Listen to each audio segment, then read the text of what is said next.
spent about 2.5 decades in what I call legacy media spaces. So I started with print, I worked at Z, I went into NDTV, then to Network 18 at CNN IPN, where I was at the helm of affairs. I was the executive editor when I resigned.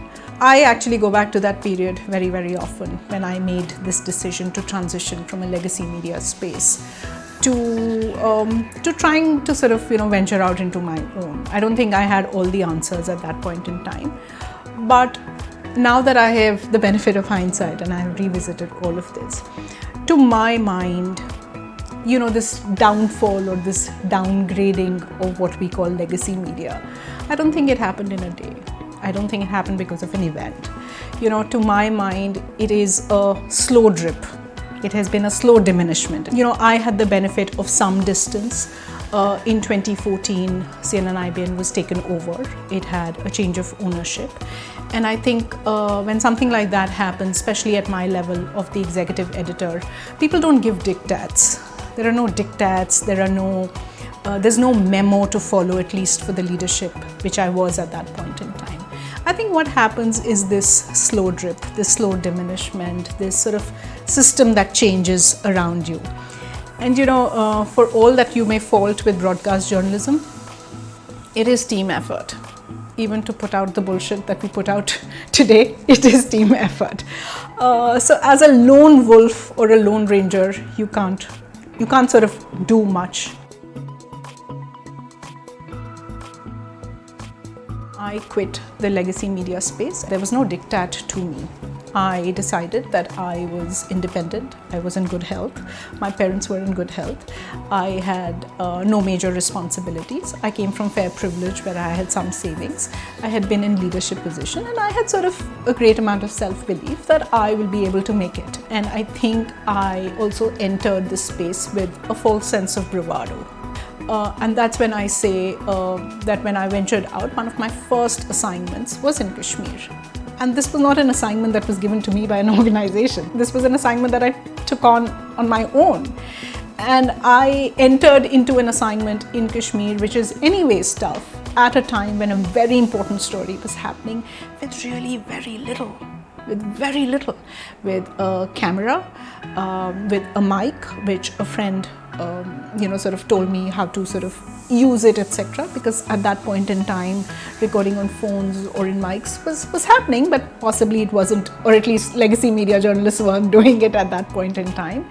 I took a backpack, as I normally do, and I asked a friend to come and shoot for me.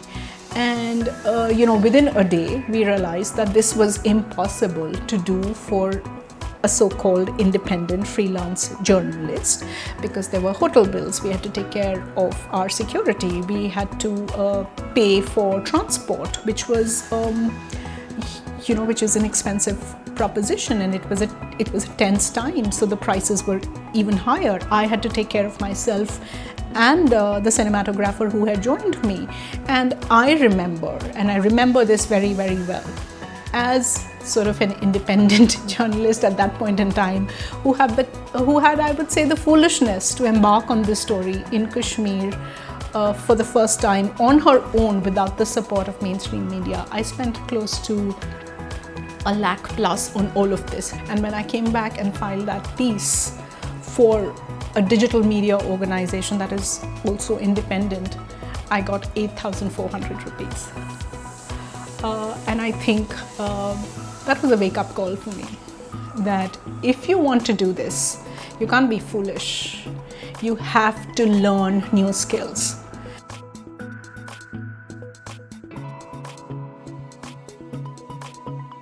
Media works, what it costs. There is a lack of understanding of budgets, etc., which we have never learned. Independent media will face hassles of strikes, copyright strikes, this strike, that strike when they are on the digital media.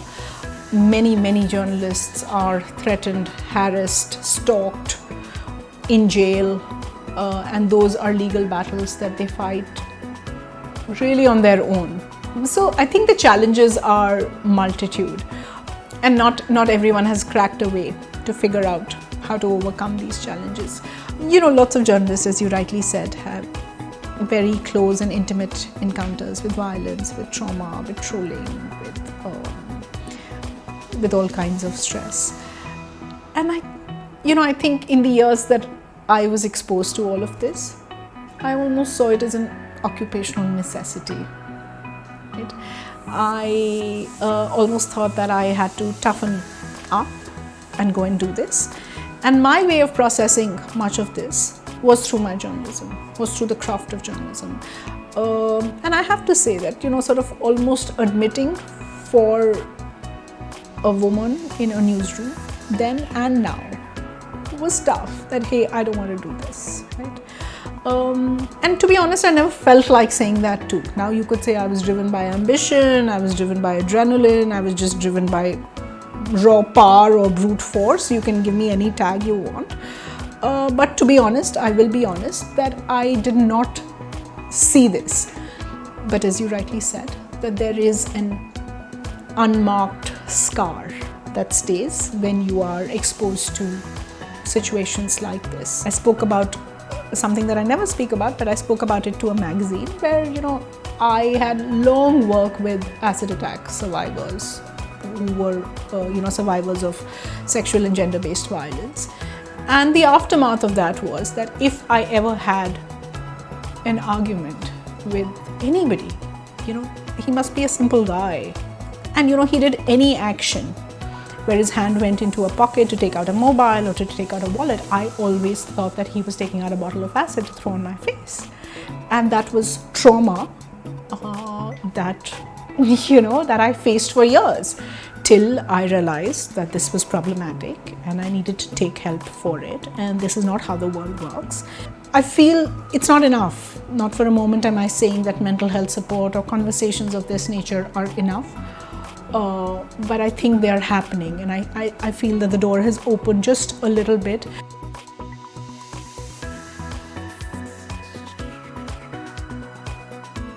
Also because there is this array of formats and ways to report, right? Like you can write a Substack and you can do a short video and you can interview someone via Zoom and you can do an audio interview and put out a podcast. Newsworthy was born out of this very simple mission. We wanted to tell news without noise. We wanted to put context and stop this conflict that was happening on screens. And we wanted to give people sort of information in this calm manner, that you shouldn't get an anxiety attack after you sort of read the news or see the news. Instagram felt like a natural choice to undertake this mission of doing Newsworthy. But today social media is an algorithm-led beast. It is not interested in nuance. It is not interested in news. It is not interested in anything that's complex. But yet, as independent media, that's what we have. We have the Instagrams of the world and the YouTubes of the world. And yes, many people who do excellent work every day try and monetize this, and they face strikes, and YouTube does not like violence or gore or explanation of it, etc. And all of this sort of gets accumulated under these tags, and videos are sort of strike down, etc. So yes, it started as sort of a great leveler, but today it's not enough to sustain unless you're sort of a rock star and you get like 1 million views every day. We don't get that, and it is impossible for us to sustain ourselves via the subscriptions that we get, even to do the limited work that we do at Newsworthy. So our model is a little different. At Newsworthy.Studios, we run a social impact communication and design company, and we do stellar work in some of the areas that we are equally passionate about. Climate change, public health, gender, access, AI, all of these are stories of today, and that's what makes the money. Would I want news to make its own money? Yes, I would, definitely. But for now, at least I haven't cracked that business model completely.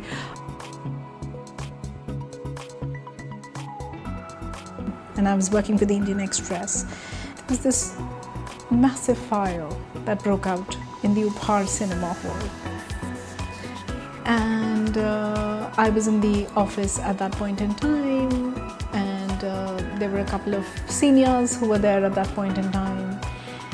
And I remember the editor said to me, "Come, let's go, pick up your bag." I didn't know where, I didn't know what. I just sat with him and we went to the spot. And I knew nothing about journalism. I didn't know how to speak to people. I didn't know what to observe. I didn't know what to write. I didn't know what to make notes of. Sure, I had a pad and I had a pen and everything, and I had a bag, and I had sort of all the gear of it. But I didn't know the craft. I didn't know what it meant to be in a situation like that. And I have to say that I was shocked. I was so shocked that my feet were firm on the ground and I couldn't move. I couldn't move because in my privileged life of a couple of years, I had never seen something so horrific at that point in time. When I stood there, I can today too, and I've said this story maybe 3-4 times. Whenever I say this story, that reel runs in my head and there is a smell that comes around me, because that is the smell I remember of that space at that point in time, where everything was burning, there were crying sounds, and when the reporters who were there from the Express, so many of them were there, and then they sort of covered everything. We went back to office and everyone was tired and grimy and sweaty, and my editor realized what I was going through, and he made me sit next to him and he wrote out a piece. And it was exactly what I saw. And for the life of me, I couldn't fathom, how did he capture this? How did he write this? How did he talk to people about this? How did he talk to people in the most despair of their times, etc.? And I saw what a complete piece it was, and I thought it was gold. I thought this was of such importance that this is the work I want to do. And I don't think I've looked back ever since. So 3 independent, freelance, niche, digital solutions, all these names and tags that we give to journalism to be thriving. I think we will find large pockets of good journalism, of nuanced journalism, of fresh voices. But people will have to look through this. They'll have to sort of dig deep and find this, because there will be such a clutter of AI generated crap that sounds same and same and same. I would really advise journalists to take care of their health, because this is a long road ahead.